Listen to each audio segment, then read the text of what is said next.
Earth and moon. The hatches are the far side of the moon, not the dark side of the moon.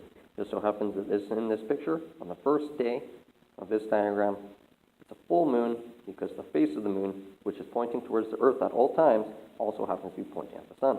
Now, if the planet revolves 3 times over the course of 3 days, so that we have 1/3 of a full moon, a waning moon, the face of the moon will point away from the sun.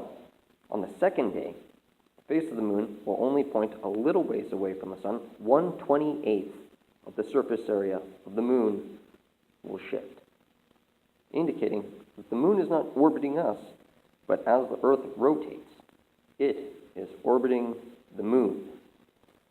By the 7th day, we will have half of a full moon because the Earth, having rotated 7 times, will change the direction of the moon's face from the sun away from the sun until we only have half a full moon, because the planet rotates 7 times, orbiting the moon.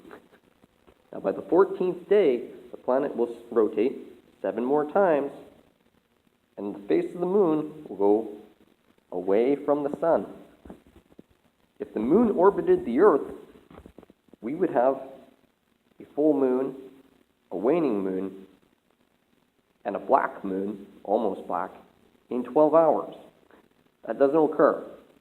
What occurs is over 14 days, the planet goes around the moon, and the face of the moon, always following the planet, will go from a waxing moon to a full moon and wane.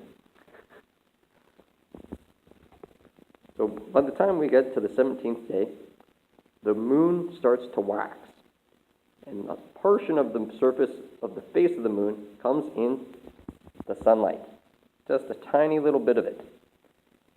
And by the 21st day, orbiting the moon, rotating as it goes once per day, we end up with half of a full moon waning, and then waxing.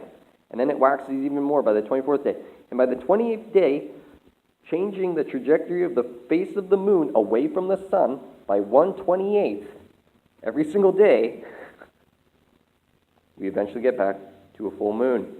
And hence, the moon rotates 13 times a year. The planet has 28 days for it to orbit the moon once, and we know this because the face of the moon always points towards the Earth, and the sun is always lighting up a surface area of the moon, which changes by 1/28 a day. It's not complicated. The moon is in the sky every single day of our entire lives, and it consists of 3 circles. One is rotating while it orbits, and the other rotates.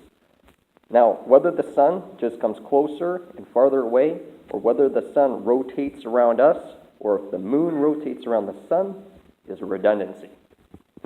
It has absolutely nothing to do with the complicity of the model. The sun lights up a surface area of the moon, and the surface, which we refer to as the face, always points towards the Earth, indicating that the Earth is actually orbiting around the moon. And to suggest that there's a contrary idea or that that's complicated is just stupid.